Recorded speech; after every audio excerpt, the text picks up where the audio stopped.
I'm the idiot who left. But I'm back now. Ketika nonton Top Gun Maverick, saya jadi kepikiran gimana perjuangan aktor dan kru film buat ngambil gambar pertempuran di udara itu. Kebayang banget betapa sulitnya buat bikin adegan yang terlihat begitu nyata.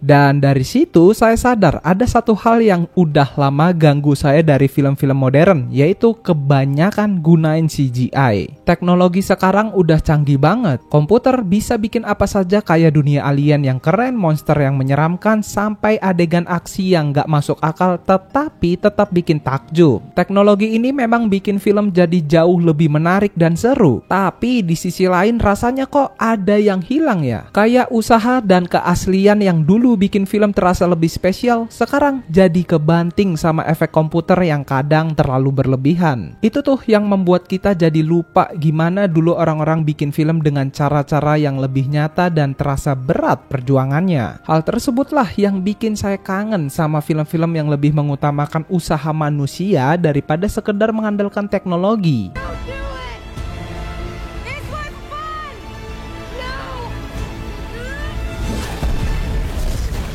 Kalau dipikir-pikir, CGI seharusnya bikin film jadi lebih keren. Soalnya CGI nggak butuh aktor yang harus pas banget dengan posisi mereka. Sutradara juga nggak perlu repot-repot cari cara kreatif buat bikin adegan sulit yang susah untuk dibuat. Dan stuntman nggak perlu ambil resiko besar buat dapetin visual yang sempurna. Bahkan ya, nggak perlu efek ledakan asli, set besar, atau lokasi syuting yang ribet dan mahal. Semuanya lebih terkontrol, aman, hemat, dan bisa diprediksi. Tapi di balik itu semua hasilnya malah sering terasa datar dan membosankan. Jujur ya, sekarang film kayak berlomba-lomba buat bikin adegan action CGI yang makin heboh dan berlebihan. Tapi ujung-ujungnya malah terasa kosong, gak ada rasa tegang atau dampak nyata yang bikin penonton beneran ikut merasakan. Belum lagi kalau kita lihat apa yang dialami aktor sekarang. Coba deh tonton cuplikan behind the scene dari film Marvel. Aktor-aktornya cuma berdiri di ruangan hijau besar. Saya sendiri bingung harus bereaksi seperti apa. Mereka nih nggak ada lawan main nyata, nggak ada properti asli, cuma berdiri sambil mencoba menebak suasana.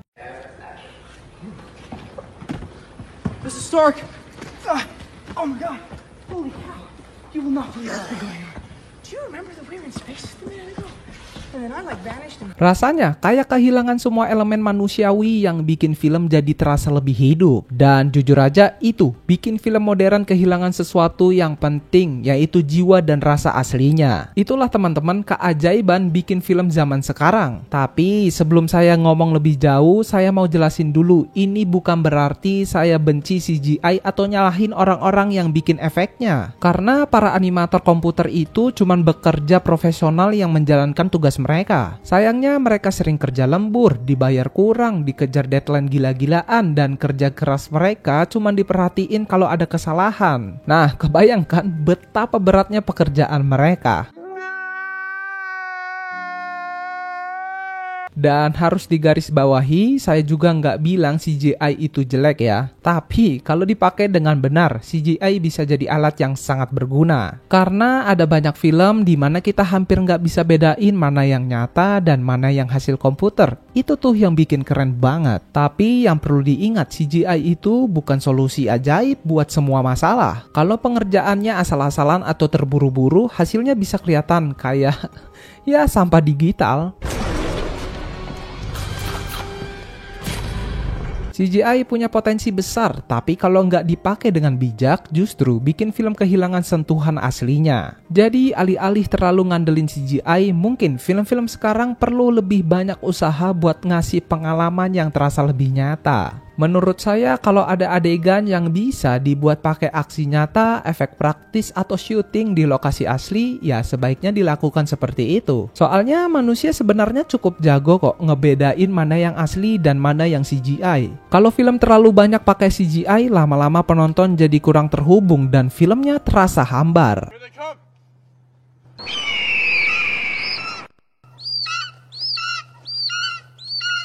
Contohnya adegan kejar-kejaran mobil Mad Max 2 dari tahun 1981. Punya adegan kejar-kejaran dan kecelakaan mobil yang gila banget. Sampai-sampai beberapa stuntman beneran terluka parah saat syuting. Memang tragis, tapi hasilnya di layar kelihatan sangat nyata. Tiap kali ada mobil terguling, hancur atau meledak, rasanya beda karena kita tahu itu beneran kejadian. Mobil-mobil itu beneran dihancurin demi adegan dan stuntman-nya beneran terlempar ke udara waktu aksinya nggak berjalan mulus. Lalu ada Mad Max Fury Road yang menurut saya contoh sempurna film modern dengan CGI minimal. Film ini lebih banyak pakai aksi nyata dan efek praktis, hanya sedikit CGI untuk mempercantik hasil akhirnya. Dan bagaimana? Ya, film ini terlihat luar biasa, penuh aksi yang terasa nyata dan bikin kita benar-benar terhubung dengan apa yang kita lihat. Coba deh bandingkan dengan adegan dari Fast and Furious ini. Kelihatan banget kan kalau itu dibuat pakai wirework dan latar belakang CGI. Rasanya jelas kurang nyata. Gak ada rasa wah yang bikin kita percaya adegan itu benar-benar terjadi. Ya, malah mirip dengan kartun live action.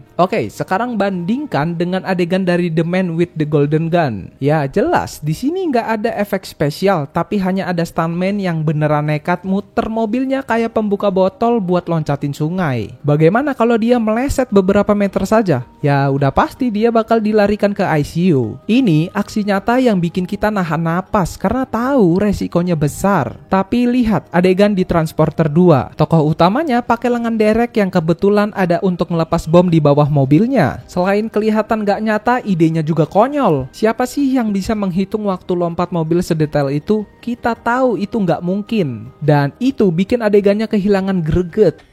Yeah, boy.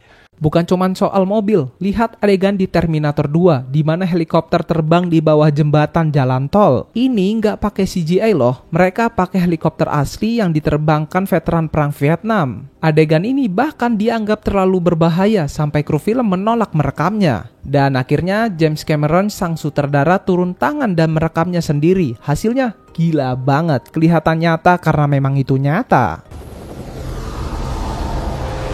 Sama halnya dengan ledakan dari efek proyek teknik di film action. Lihat adegan epik dari Hard Boiled, salah satu film terbaik John Woo. Semua dilakukan pakai alat-alat praktis kayak squibs, peluru kosong, dan efek ledakan sungguhan. Plus pasti butuh latihan berkali-kali buat bikin adegan 3,5 menit itu berjalan mulus. Hasilnya murni aksi yang bikin kita kagum karena semua terasa hidup dan nyata. Coba deh bayangin kalau ada salah satu aktor aja yang salah gerakan, lupa dialog, atau nggak tepat waktu di tengah syuting. Itu berarti mereka harus mulai dari awal lagi. Sekarang coba pikirin, ada nggak film sekarang yang masih rela usaha kayak gitu? Kebanyakan sih lebih milih pakai banyak potongan adegan atau ledakan CGI yang bisa lebih mudah dikontrol biar proses syuting cepat, aman, dan efisien. Oke, pernah lihat adegan pertarungan tangan kosong yang bagus? Contohnya di Matrix pertama, adegan pertarungan di stasiun kereta bawah tanah. Ya, itu keren banget. Ya, meskipun ada sedikit wirework, tapi yang bikin seru adalah gerakan fisik aktor yang beneran terjadi di lokasi syuting. Pukulan dan tendangan mereka terasa berat dan nyata karena benar-benar dilakukan di set yang ada. Latarnya juga kelihatan nyata karena memang ada di tempat asli, bukan cuma gambaran digital. Sekarang coba kita lihat pertarungan terakhir di The Matrix Revolution. Di sana Neo dan Smith bertarung pakai CGI di kota yang juga CGI dengan hujan CGI. Rasanya jauh lebih nggak seru dan nggak terasa nyata. Karena seperti yang saya bilang sebelumnya, semakin banyak efek digital yang dipakai malah jadi makin susah buat kita ngerasain apa yang terjadi di layar.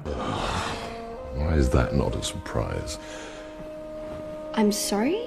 Well, all that heartache and pining and...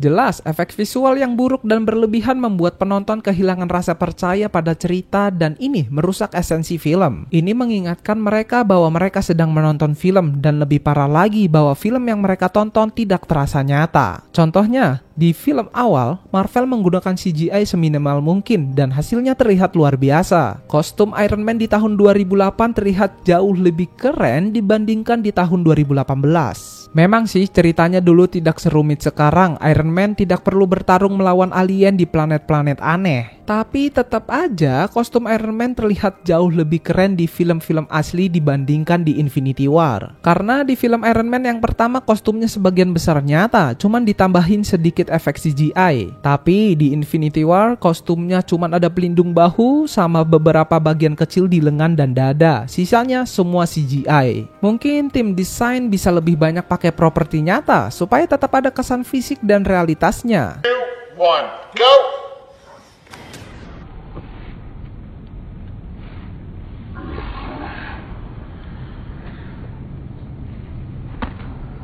Ya, coba aja deh bandingkan saja Iron Man yang dulu dengan yang sekarang. Memang teknologi CGI berkembang pesat, tapi kadang-kadang terlalu banyak CGI justru bikin kita kehilangan sentuhan nyata yang dulu ada di film. Contohnya waktu pertama kali nonton The Amazing Spider-Man 2 di 2014, saya benar-benar kagum sama adegan pertarungan antara Spider-Man dan Electro. CGI-nya terlihat mulus sampai saya lupa itu semua dibuat pakai efek digital dan saya jadi benar-benar tenggelam dalam adegannya. Saya kira efek di film-film akan terus berkembang dan semakin keren, tapi belakangan malah nggak sebaik yang diharapkan. Terlalu banyak CGI yang dipakai tanpa perlu dan itu jadi salah satu alasan kenapa kualitas film, khususnya di film-film Marvel, terasa menurun. Banyak CGI yang kelihatan kurang bagus karena pembuatannya terpaksa buru-buru ngerjain efeknya karena terbatas waktu. Jadi meski teknologi CGI semakin canggih, kadang-kadang itu malah bikin film kurang nyata dan kehilangan kesan mendalam.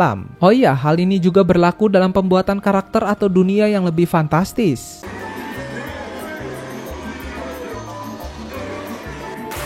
Misalnya film seperti Avatar pernah membuat kita terkesima dengan dunia alien yang dibangunnya berkat CGI yang luar biasa. Tapi adegan semakin banyak film yang menggunakan teknologi ini, kita mulai terbiasa melihat dunia yang sepenuhnya digital. Hal ini membuat kita sulit untuk merasa terhubung dengan apa yang ada di layar karena semuanya terasa terlalu sempurna dan tak nyata. Bahkan dalam film-film besar seperti Avengers atau Transformers, meskipun CGI menciptakan adegan yang luar biasa, kadang kita kehilangan esensi dari cerita itu sendiri. Karakter-karakter yang tadinya terasa nyata, kini bisa terasa seperti boneka digital yang tak punya kedalaman emosional. Dalam beberapa hal, meskipun teknologi CGI semakin maju, mungkin sudah saatnya untuk kembali memikirkan penggunaan efek digital yang lebih bijaksana dan lebih banyak melibatkan elemen-elemen nyata yang bisa membuat film terasa lebih mendalam dan autentik. Dengan kata lain, meskipun CGI telah membuat film ke tingkat yang tak terbayangkan sebelumnya, ada saat-saat tertentu ketika teknologi ini justru membuat pengalaman menonton menjadi kurang memuaskan. Efek-efek digital yang luar biasa memang menarik, tetapi jika terlalu sering digunakan tanpa keseimbangan dengan elemen-elemen nyata, penonton bisa kehilangan rasa keterhubungan dengan cerita dan karakter. Karena film harusnya bukan hanya soal pemandangan visual yang menakjubkan, tetapi juga tentang bagaimana kita bisa merasakan emosi dan ketegangan yang ada dalam setiap adegan.